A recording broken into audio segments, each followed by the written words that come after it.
Welcome to our channel. Today we how to authorize Coda PACS connection with secure authentication. Quick tutorial step by step clearly.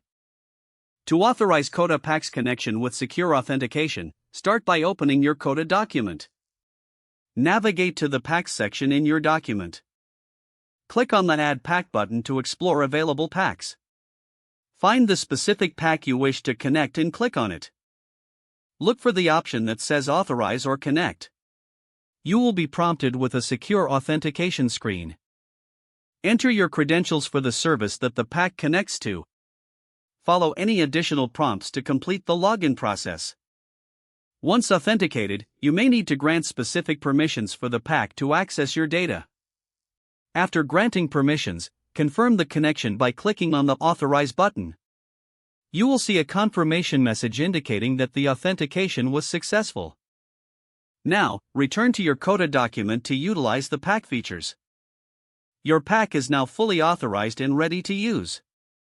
Ensure you periodically check and manage your connections for security. You can disconnect any PAC from the same section if needed. Remember to keep your credentials secure at all times. With everything set up, start exploring the capabilities of your newly connected PAC. If the page does not load, refresh the browser or try again in a private or incognito window. Make sure you are using the correct email address, then retype it carefully to avoid small typos. If your password is not accepted, use the reset option and create a new strong password you can remember. Check your spam folder for verification or security emails, then complete any requested confirmation steps. Enable two-factor authentication if available to improve account security and reduce unauthorized access risk. After signing in, review your profile details so your contact information and settings are accurate and current. If you see an error message, note it down and try again after restarting your device and internet connection. Log out when you finish, especially on shared devices, to keep your account and payment information secure. If the page does not load, refresh the browser or try again in a private or incognito window. Make sure you are using the correct email address, then retype it carefully to avoid small typos.